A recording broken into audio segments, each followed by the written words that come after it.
Good evening, and thank you for joining us, the Voice of Many podcast.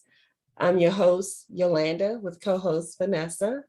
For those of you that are watching and or listening, we have brought forth history in this segment that we're doing today. We're actually living a life right now that where we're able to watch and listen to the news and in some shape or form each and every day. But whenever you have the possibility of being, I'm gonna say, the opportunity to have history brought forth in a rarity, you have to take that time to listen. And that is what we're asking for those of you that are watching to please stay tuned. Those of you that are listening, please take this time to focus on what our guest is going to bring forward.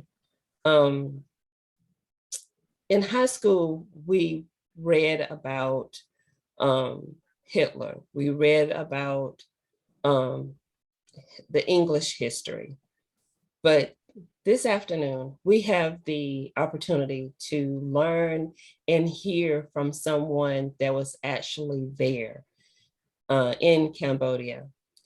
And it's what we also is referred to as the killing fields. So our guest, without further ado, is going to share with us her journey, her struggle, and how she survived the killing field. So joining us is Sara. Thank you, Sara, for joining us. Thank you, Yolanda and Vanessa, for having me. You are awesome. Thank you so very much. We really, truly feel that it's an honor to have you with us.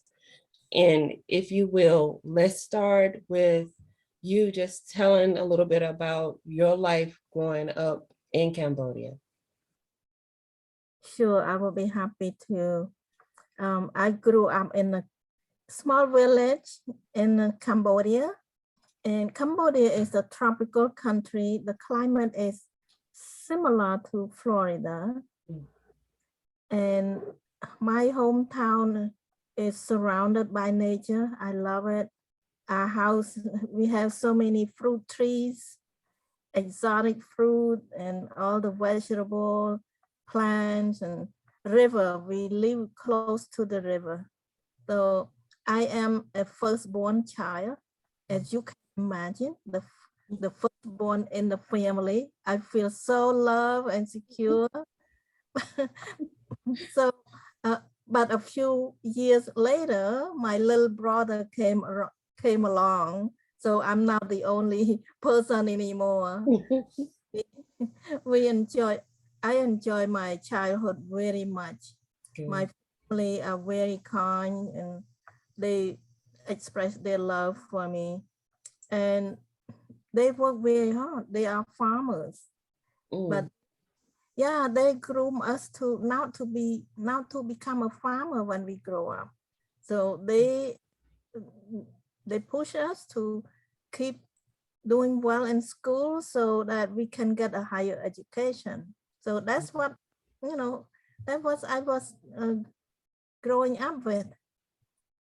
And so when I graduate from high school, guess what? I'm not going to stay in that little town anymore. I went to college. And college is far away from home, around 200 miles away.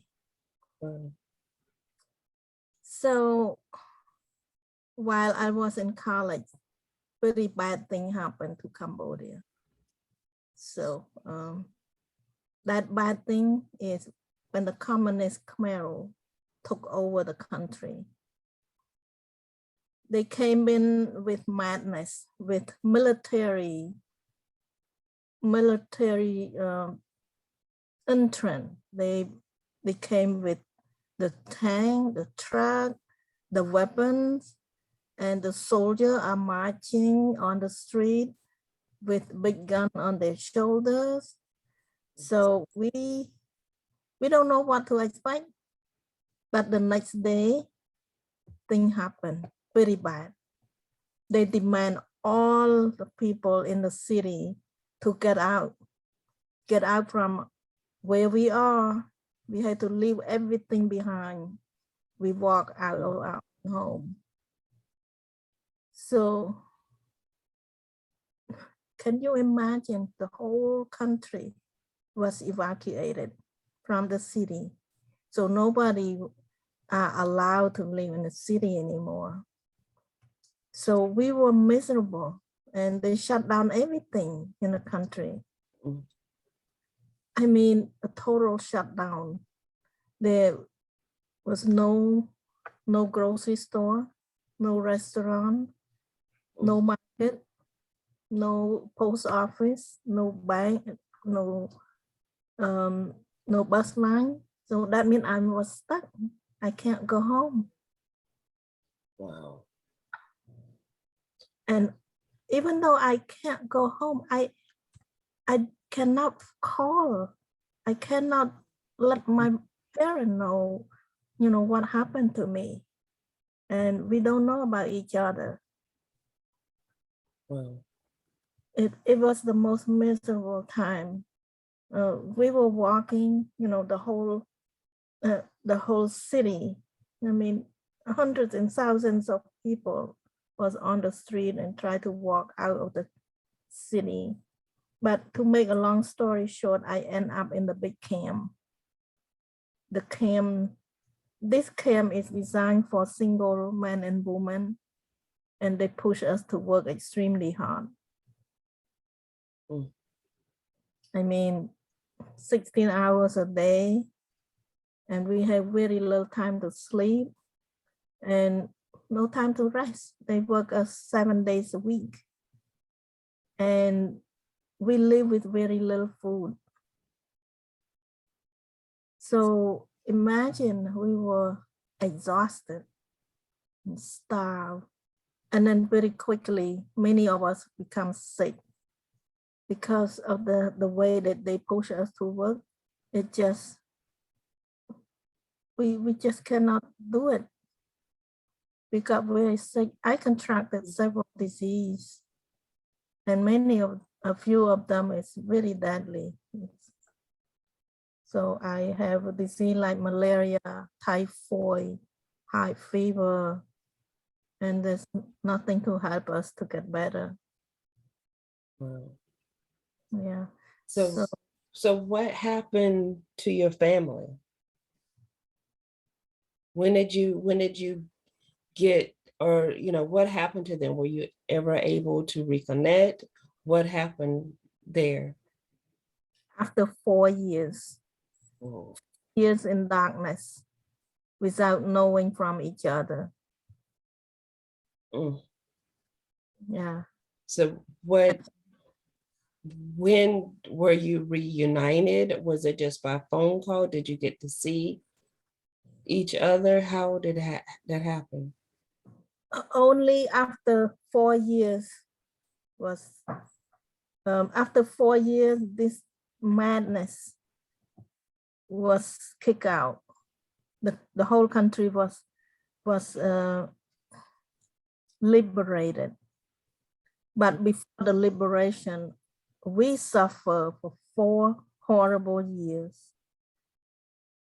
During those 4 years, a lot of them are killed because they accuse many people of different things. Something like, if you own a store, if you work for a previous government, you have a higher education, all those are targets for them to eliminate. So they kill a lot of people, and that's why they call it the killing fields, because at one time, throughout the years, there's too many people die. So they just throw everybody in the big big hole, big grave.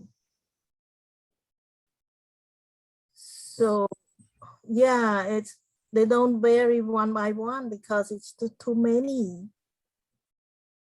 In 4 years, we lost about 2 million people. Wow. 2 million. This is in a small country with only 7 million. Wow. It's Whew. a tragedy. I mean, you don't even know what to say. I mean, living through that, living in those times, how has that changed your life with your family now? I mean, how how do you strengthen, how do you keep the history not so much suppressed so you can live, but how do you keep going on? How do you keep pushing through? For me, my goal during that hard time, my goal was just to survive. A lot of people giving up or they cannot make it because the sickness is just too much and there's nothing to help them. So they die from sickness. And I almost died many times, but I was keep hoping that soon, someday soon, I keep hoping one day at a time, the next day, the next day. So finally, after 4 years, I make it out.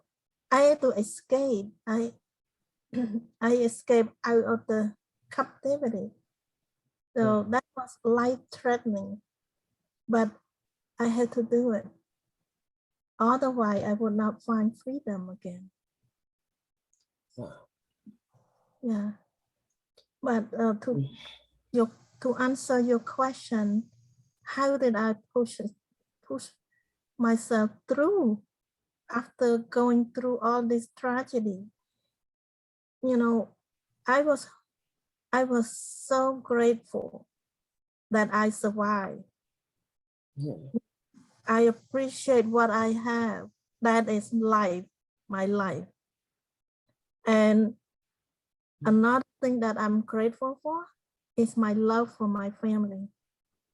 My love for them kept me alive. I didn't want to give up. I just want to keep on, keep moving on. So finally, I was able to escape, and I was able to go back to my hometown and search for them. And finally, I found them, and they thought that I was dead because the country was liberated 4 months before before I escaped. 4 months, and I was in the darkness. If I did not escape, I would probably still in the jungle. Wow. But but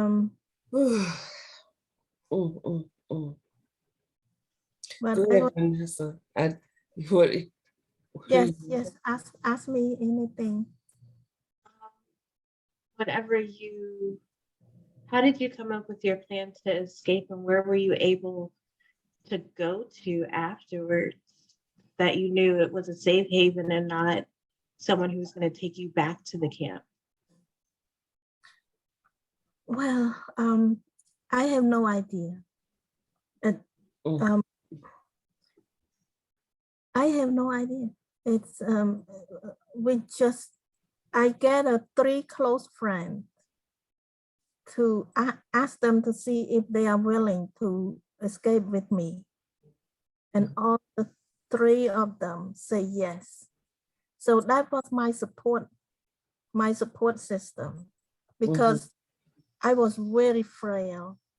I was just skin and bone, and I don't have enough strength to go out by myself. So I asked for help and they are willing to go with me. And it's a good thing because if they didn't come out with me, they're probably still in the jungle. Mm, mm, mm. But we had to take a risk. Sometime if you don't see a way out Mhm. and you know what you want, in my case, I want freedom. I want my family. So at one point, I had to do something. If not, I will probably die without reaching my purpose. Wow. It's just amazing. Yeah. Just amazing. So what, if you will, what led you to write your book? Well, after many years of being quiet, trying to heal, I was trying to heal myself, now to remember all the bad things that happened. So finally, after 30 years of being quiet, some close friend asked me to speak to the group. Mhm. That's before my book come out. And just to share my story, Yeah. my English was still broken, but I'm telling my story anyway. Mhm. Uh, Mhm. and during my storytelling time, I touch a lot of life. There's one lady, she cried, and I found out later that she lost one of her child through the suicide. Mm. So from that one incident, I realized that maybe my story can help people that are so desperate, that are so hopeless to Mm. take their own life. So that's my naive thought. I said, I just want to share my story. Maybe it help encourage them. And what's, tell everyone the name of your book as well. The name of my book is called How I Survived the Killing Fields. So this is my book. So can you see? Yes, yes. Yeah, How I Survived the Killing Fields. And I have to say, from what you have shared with us, it reflects on the importance of survival, love, and family, because you endured so much. Your family endured so much, but all of you survived. You know, you did not give up. And it helps us to try to also see how grateful we should be in the country that we do live in.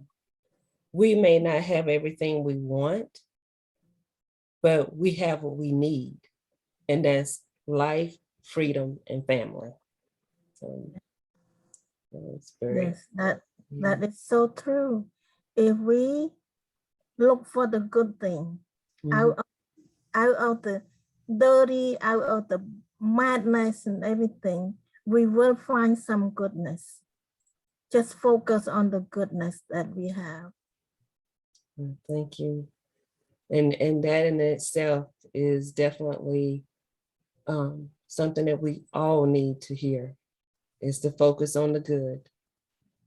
Yes, we are not like the bad thing that happened to us, but we remember as an experience. Mm. Experience it. It's the past. Yes, we did it, and we will feel. I feel stronger by knowing that I overcame it. Yeah. I I came through.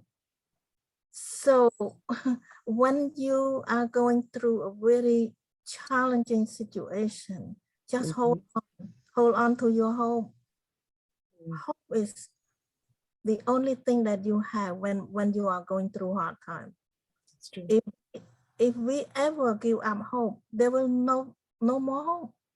Once you give up, it's gone. So true. Yeah. So very true. So when we have hope and coupled with faith, faith is believe that it's going to be better. Yeah. Going to be better. And you will make it. So hope, faith, and love, those three work together so well. We cannot ignore one or another. Yeah.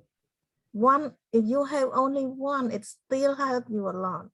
But if you have all three, it's so powerful. Where can our watchers and listeners purchase your book? They can purchase through my website. My website is saram.com, just my first name and last name. Just spell SARAIM.com /book. You just go to the book section and you will find it. And we'll make sure we post your information so everyone that is interested can definitely get a copy of your book, hear more about your story, and thank you for being a survivor. Thank you for being here with us, sharing, because very powerful, very powerful. Thank you so very much. So I mentioned a little bit about my speaking. If English is not my first language, but I still believe I have a message to share. So if our audience have an occasion that you have a big event, that doesn't have to be a huge event, gathering, and you need somebody to inspire your audience, your group, reach out to me. You can find me on my website, saram.com. Very true. Very, very touching. Very touching. Thank you for having me. Oh, you're so welcome. Thank you for agreeing to be with us. Thank you so much, Sara. You're welcome. Those of you who are watching and listening, please don't forget to follow us on our social media pages. And also, please don't forget to hit that like and subscribe button, as we don't want you to miss out on our wonderful guests or great topics. We want to thank you all for tuning in, and we will talk to you later.